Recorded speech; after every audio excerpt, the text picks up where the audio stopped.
When you place your trust in the Lord, especially from a young age, you grow up in a family that values the Lord, and you're constantly surrounded by God's grace, God's love, and God's light. You observe things over the years in a completely different way than someone who grew up without God in their life. Amen.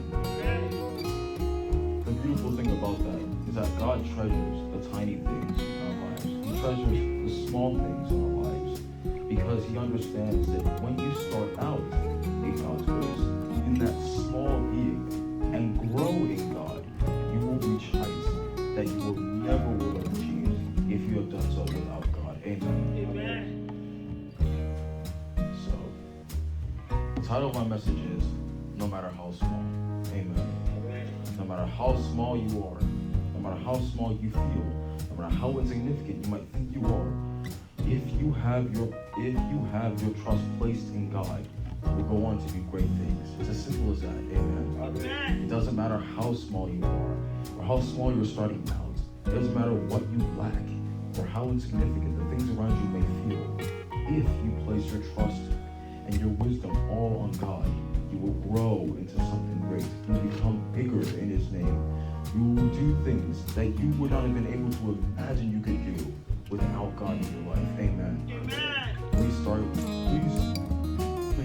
to Isaiah chapter 11, verse 1.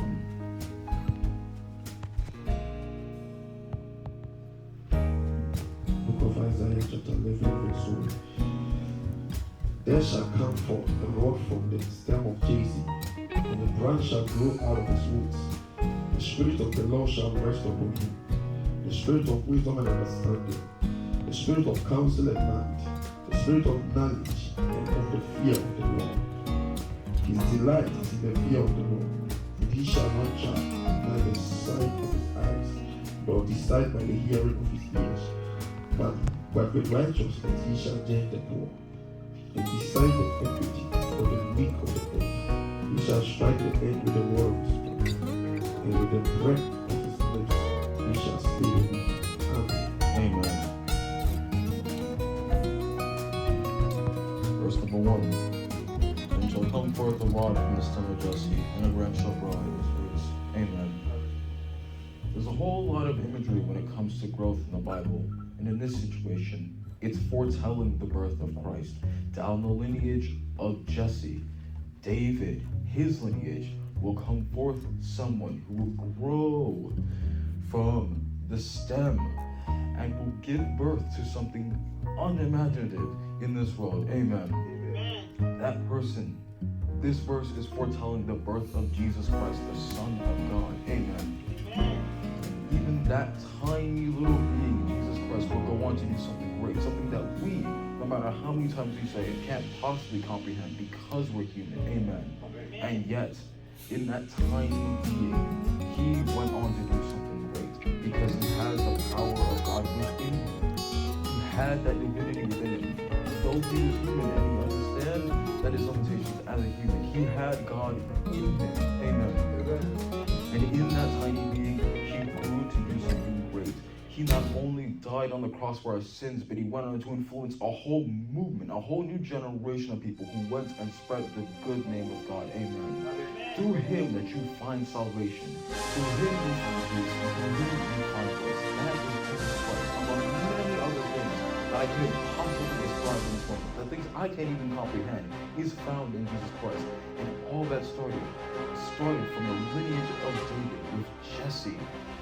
All things, despite him being tiny, he grew into something amazing. Amen. And the same thing can be sought with us if we just understand that there is glory and power in the small things. If we start out with Christ, live our lives through Christ, and end our lives with Christ, that in that timeline we will have grown into something amazing. No matter how small you start out, just have Christ around you always, and you'll grow into something amazing. Even so, that your lineage, just as the lineage that started with Jesse, continued with King David, and went through to the birth of Jesus Christ, born of the Virgin Mother Mary, started out as something small, just as a rod, came into something amazing. Amen. Please turn to Isaiah chapter 27, verse 6. The book of Isaiah 27, verse number 6. Isaiah 27, 6. Those who come, he shall cause to take root in Jacob. Israel shall blossom and bud, and fill the face of the world with fruit. Has he struck Israel, as he struck those who struck him? Or has he been slain according to the slaughter of those who were slain by him? Amen. Amen.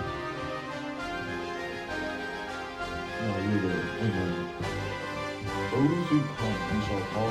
Those who come, he shall cause to take root from Jacob.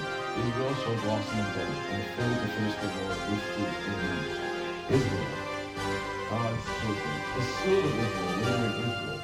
They find glory in the root of Jacob, those who choose to be near Jacob, and in the city of Israel, God's people, and God's chosen person in Jacob. They shall grow to give forth fruit all over the world. Amen. Amen. These are people who understand the glory of the Lord. These are people who understand the wrath of the Lord. These are people who understand the power that can be found in the Lord.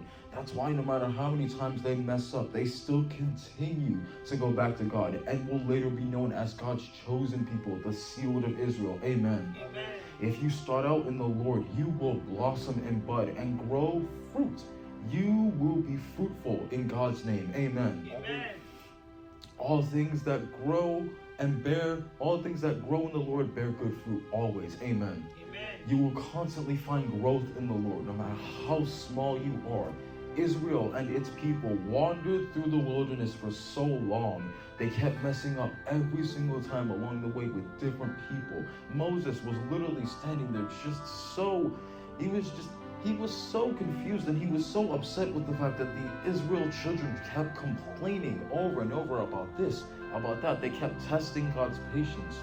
And Moses couldn't see the promised land. But yet a new generation of people that came out of that wilderness in that same lineage managed to grow and reach the Holy Land in God's name. And God renewed his covenant with them, telling you that I am giving you a second chance because you remained faithful. Despite you messing up, you chose to stay by my side in the end. And thus I shall give you a holy land in which you will be filled with blessings and peace, and no one who tries to come against you will be able to succeed. Amen. You can find this same promise in your life today. That's why he says later in the New Testament that those who come against you in the Lord cannot touch you. That those who try to go against you, the devil will flee. Amen. Just rely on the Lord always, and no matter how small you are, no matter how small you think you are, just remain close to God, and you will blossom and bud fruit in God's name. Amen. You can start out as something small, or you can start out as something big. Just rely on the Lord. It does not matter. Amen. Please turn to Matthew verse 5. Matthew chapter 5 verse 5.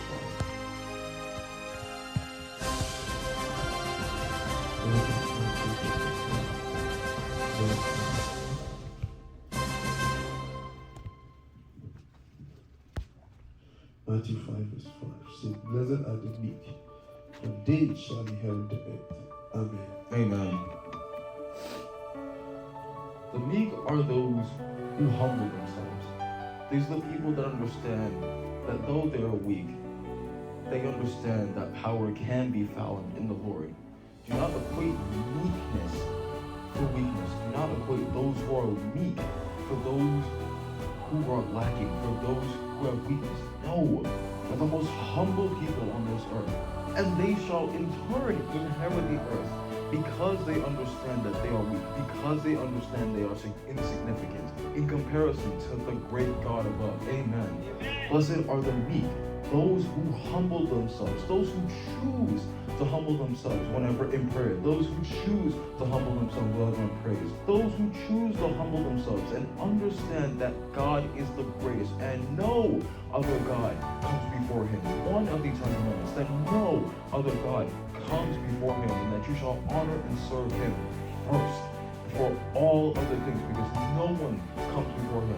These things, the meek understand that. Hence why God is telling them here, you will inherit the earth, because you understand that my glory comes before anything in your life or on this earth. And so in that, in your humility and in your grace, knowing that you acknowledge the fact that I am King, ruler of all things, and great and just, impartial and fair in that ruling, that you shall gain the earth and everything on it. Amen. We must be humble. We must shrink ourselves so that God can grow. We must make ourselves small, but understand that in this smallness, it does not mean that you are weak. It does not mean that you are insignificant. It only means that you choose to make yourself small, because in that smallness, God is great. In that smallness, you can find power by serving the Lord. By being meek and by being humble, you understand that your stature in comparison to God is small, but his glory in comparison to you is great. Amen. Amen. So no matter how small you are, go before God always in humility and in meekness, understanding that your smallness is not a deficit to you or anyone else, but it only is a positive to God's name. Amen. That in your smallness and your understanding and wisdom and further fear of the Lord, that you can gain power